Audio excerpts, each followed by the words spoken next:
Assalamualaikum and welcome to Medis Academy. I'm your teacher Sid Mehdi Kasmi. तो आज हम STS BSc nursing preparation के हवाले से आपके साथ होम्योस्टेसिस चैप्टर में से kidney osmo regulation, thermo regulation and excretion के कुछ एमसीक्यूज आपसे शेयर करेंगे।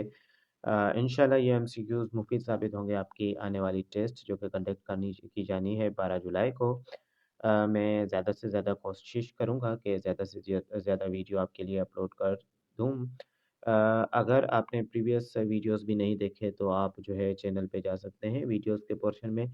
वहाँ पे आपको बीएसएन नर्सिंग यानी कि एसटीएस की प्रिपरेशन के काफ़ी सारे वीडियोस जो हैं 2026 के भी मिल जाएंगे, आप तैयारी कर सकते हैं। ये स्टार्ट करते हैं बायोलॉजी के इस चैप्टर को, जिसमें 40 एमसीक्यूज जो हैं वो सॉल्व हैं आपके लिए।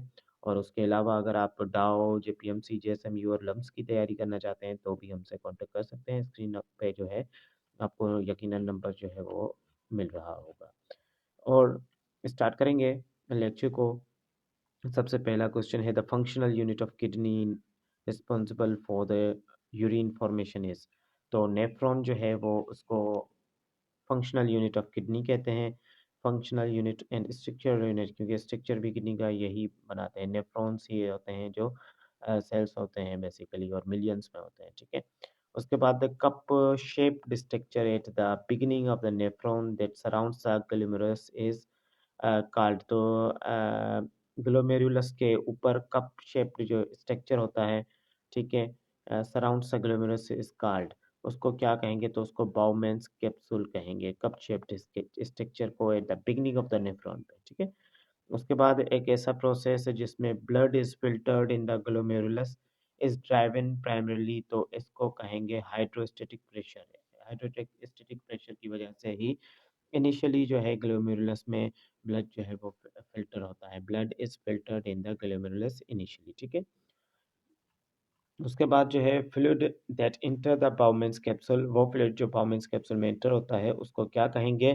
क्योंकि उसको जो है option number C glomerular filtrate कहेंगे, ठीक है, या अल्ट्रा फिल्ट्रेट कहेंगे, या ग्लोमेरुलर फिल्ट्रेट इसको कहेंगे। ओके, उसके बाद है which of the following is normally not found in the glomerular filtrate of the healthy person. तो प्लाज्मा प्रोटीन जो है वो नहीं मिलती अगर वो बंदा हेल्दी है तो।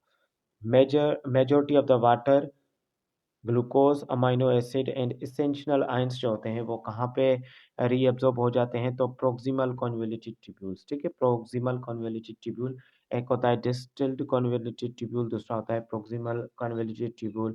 तो वहाँ पे जो है ये जो है वो majority of the water, glucose और amino acids and essential ions जो है अब्जॉर्ब हो जाती हैं।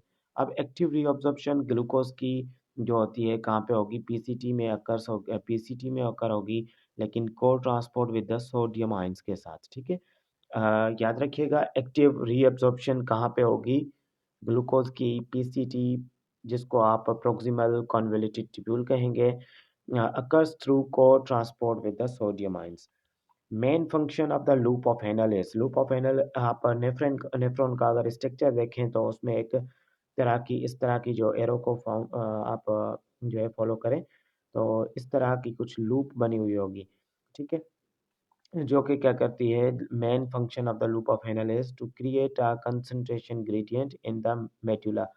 और इसका मेजॉरिटी, लूप ऑफ हेनल का मेजॉरिटी ऑफ द एरिया जो होता है वो मेडुला में होता है। बाकी इसका कुछ एरिया जो होगा वो हमारे पास कॉर्टेक्स जो है कॉर्टेक्स में होगा। दो तरह के नेफ्रॉन्स होते हैं, ठीक है। तो एक उनमें से एक जो है एक जक्स्टा मेडुलेटरी नेफ्रॉन होता है, ठीक है। तो लूप ऑफ हेनल का अगर हम बात करें जो कि मेडुला में एम्बेडेड होती है, ठीक है, उसका काम जो होगा कंसंट्रेशन ग्रेडियंट को क्या होगा? क्रिएट करना होगा, ठीक है। उसके बाद हमारे पास ascending limb of loop of Henle जो होगी वो इम्परमिएबल होगी, किसकी? वाटर की। असेंडिंग लिम्ब, एक डिसेंडिंग लिम्ब होगी, दूसरी असेंडिंग लिम्ब। तो असेंडिंग लिम्ब जो होगी लूप ऑफ हेनल की वो इम्परमिएबल होगी वाटर से, ठीक है। उसके बाद अगर हम देखें हार्मोन जो कि इंक्रीज करता है वाटर की permeability in the conducting duct, ठीक है, कंडक्टिंग डक्ट में, और प्रोमोट करता है वाटर की रीअब्जॉर्प्शन को, उसको आप एडीएच या एंटी डायूरेटिक हार्मोन कहते हैं, ठीक है। उसके बाद जो है आप condition of the having an abnormally low concentration of water in the body. अगर ऐसी कंडीशन है जिसमें लो कंडीशन है, लो वाटर कंसंट्रेशन है बॉडी में, जो कि लीड करेगी इंक्रीज एडीएच सीक्रेशन, तो उसको आप डिहाइड्रेशन बोलेंगे। ठीक है, डिहाइड्रेशन की वजह से क्या होगा, एडीएच ज़्यादा आएगा और जो कि फील करवाएगा कि we have to take the water. उसके बाद अगर हम देखें तो अगर एब्सेंस है एडीएच की, in the absence of ADH the collecting duct जो होगी वो इम्परमिएबल टू वाटर होगी। ठीक है, the hormone for the adrenal cortex from the adrenal cortex जो कि प्रोमोट करता है reabsorption of sodium and secret करता है पोटेशियम आयंस को in the distal convoluted tubule, तो उसको आप एल्डोस्टेरोन बोलेंगे। ठीक है, ऐसा हार्मोन जो कि प्रोमोट करेगा reabsorption of sodium ions and secret करेगा पोटेशियम आयंस, कहाँ पे, डिस्टल कन्वोल्यूटेड ट्यूब्यूल्स में। ठीक है, तो उसको आप एल्डोस्टेरोन बोलेंगे। उसके बाद 14th नंबर पे जो हमारे पास एमसीक्यूज है, enzyme secreted by the juxta medullary molecular medullar, ठीक है, जेक्स्ट्रा मेल्यूलर apparatus या JGA when the blood pressure in the afferent arteriole drops, तो उसको आप रेनिन बोलेंगे। ठीक है, उसके बाद जो है हमारे पास the primary nitrogenous water, nitrogenous waste जो कि हमारे पास ह्यूमन किडनी प्रोड्यूस करती है, तो उसको यूरिया बोलेंगे। याद रखिएगा कि यूरिया यूरिया जो है नाइट्रोजनस वेस्ट है जो कि हम ह्यूमंस जो है वो एक्सक्रीट करते हैं। यूरिन का कलर जो है मेनली होता है due to presence of the urochrome. ठीक है, एक पिगमेंट होता है बिलिरुबिन का, बिलिरुबिन से ब्रेक डाउन जब होती है तो ये पिगमेंट बनता है और यूरोक्रोम जो है वही यूरिन को कलर देता है। ठीक है, the colour of urine is mainly due to the presence of, option number B. Okay, maintenance of the internal environment of the body within the narrow range, तो जिसको आप नॉर्मल रेंज भी कह सकते हैं, तो उसको होम्योस्टेसिस कहेंगे। होम्योस्टेसिस का टर्म जो था हमारे पास वाल्टर बी कैनॉन ने दिया था 1926 में, ये भी क्वेश्चन पिछले बार पूछा गया था। Okay, the process by which animal maintain relatively constant internal osmotic pressure, तो उसको ऑस्मो रेगुलेशन बोला जाएगा।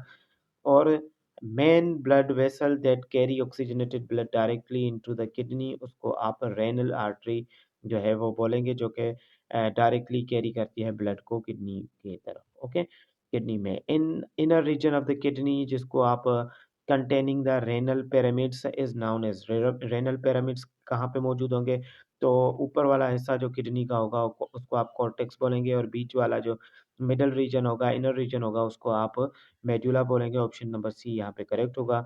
अब डिक्रीज इन ब्लड वॉल्यूम और ब्लड प्रेशर में अगर डिक्रीज हो जाएगा तो वो ट्रिगर कर देगा, इंक्रीज हो जाएगा, रिलीज हो जाएगा एक हार्मोन किडनी से जिसको आप रेनिन बोलते हैं, और इसको आपको चेक करने की भी जरूरत है। उसके बाद जो है the blood vessel that carry blood away from the glomerulus, तो ग्लोमेरुलस से जो अवे ब्लड लेके जाएंगे इनको इफरेंट आर्टियोल्स बोलेंगे। डायबिटीज मेलिटस में result in the glucose in the urine. ठीक है, तो because the blood glucose level exceeds reabsorption capacity, इस पीसीटी में, इसलिए जो है ऑप्शन नंबर बी यहाँ पे करेक्ट होगा। An organism whose body temperature fluctuates, एक ऐसा ऑर्गेनिज्म जिसका बॉडी टेम्परेचर फ्लक्चुएट होता हो with the environment is called an ectotherm या पॉइक्लोथर्म, उनको कहा जाता है जिनका बॉडी टेम्परेचर एक नहीं होता। ठीक है, पॉइक्लोथर्म्स जो है फ्लक्चुएट करता है विद द एनवायरनमेंट। और mammals maintain relatively constant high body temperature, हमारे पास जो है हम मेमल्स जो है रिलेटिवली हाई बॉडी टेम्परेचर को मेंटेन करते हैं, और इसीलिए आप जो है एंडोथर्म्स हैं, होम्योथर्म्स भी कहा जाता है एंडोथर्म्स। ओके, उसके बाद जो है which of the following is physiological mechanism for the heat loss in human, तो स्वेटिंग जो है एक फिजियोलॉजिकल एग्जांपल है हीट लॉस का। Conserve heat, to conserve heat in a cold environment, cold environment में हीट को कंजर्व करने के लिए आर्टियोल्स जो होते हैं नियर द स्किन क्या करते हैं, वो वेजो कंस्ट्रक्शन करते हैं ताकि हीट को जो है कंजर्व किया जाए। उसके बाद काउंटर करंट मल्टीप्लायर मैकेनिज्म जो कि किडनीज के लूप ऑफ हैंडल में होता है, वो इसेंशियल है ताकि producing a hypertonic medulla to concentrate urine. ठीक है, उसके बाद जो है the site of final urine concentration and the regulation of its volume is primarily, तो इसको आप कलेक्टिंग डक्ट बोलेंगे जहाँ पे यूरिन जो है वो कंसंट्रेशन यूरिन की कलेक्ट होती है। फाइनल जो है साइट कह सकते हैं इसको। उसके बाद 30 नंबर पे जो एमसीक्यूज है, following condition results from the failure of the kidney. और फेल्योर ऑफ द किडनी से ये रिजल्ट हो यानी क्या हो जाएगा, to produce erythropoietin leading a low red blood cell count, तो इसको आप रेनल एनीमिया कह सकते हैं, ठीक है।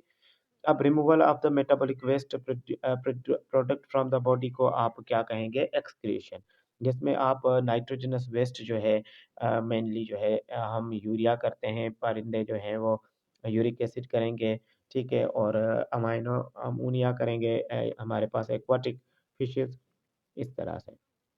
Animals that excrete nitrogenous waste mainly as ammonia are अम्यूनोटेलिक। और जो हमारे पास बर्ड्स, इंसेक्ट्स एंड रेप्टाइल्स हैं वो नाइट्रोजनस वेस्ट के कौन सा सीक्रेट करते हैं, उनको आप यूरिक एसिड कहते हैं, ठीक है। The urea cycle which converts toxic ammonia, जो कि अमोनिया को यूरिया में लेस टॉक्सिक अमाउंट में जो है वो कन्वर्ट कर देगा, तो उसको आप लिवर बोलेंगे, ठीक है। इनका एक यूरिया साइकिल है और इंटाइन साइकिल भी इनको बोला जाता है, जिसकी मदद से अमोनिया को इमीडिएटली जो है ह्यूमन की बॉडी में यूरिया में कन्वर्ट कर दिया जाता है, ठीक है।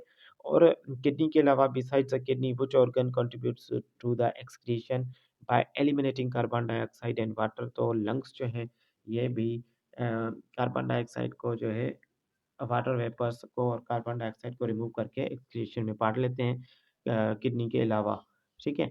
लेकिन मेन ऑर्गन जो होगा वो किडनी होगा। Sweet glands in the skin assist in excretion mainly by removing urea water and salts को रिमूव करके। स्वीट ग्लैंड्स जो कि हमारे पास है स्किन पे मौजूद होते हैं, वो भी समहाउ हमें हेल्प करते हैं एक्सक्रीशन में। बाइल पिगमेंट जैसे कि बिलिरुबिन है, जो कि क्या करती है, फिकस देयर कलर, जो कि which gives faeces to the colour are excreted by the, तो लिवर इसको एक्सक्रीट करता है, ठीक है। उसके बाद excretory organ in insect which remove nitrogenous waste directly from the haemolymph, तो इसको माल्फेजियन ट्यूब्यूल कहते हैं, जो कि इंसेक्ट्स में होता है, ठीक है। और उसके बाद फ्रेश वाटर प्रोटोजोन्स जो होते हैं जैसे कि एमोबा हो गया, तो ये एक्सेस वाटर एक्सपेल करते हैं सेल से, कैसे, तो इनको कॉन्ट्रैक्टाइल वैक्यूल के जरिए ये एक्सक्रीशन करते हैं, एक्सट्रैक्ट वाटर। उसके बाद जो है artificial kidney machine removes waste from the patient blood using the principle, कौन सा, डायलिसिस का प्रिंसिपल। डायलिसिस जो है वो हेल्प करता है, पेशेंट को रिलीफ देता है अगर किसी की किडनी फेल्योर हो गई है कम्प्लीटली। तो मिलते हैं नेक्स्ट लेक्चर में, टेक केयर एंड अल्लाह हाफिज़।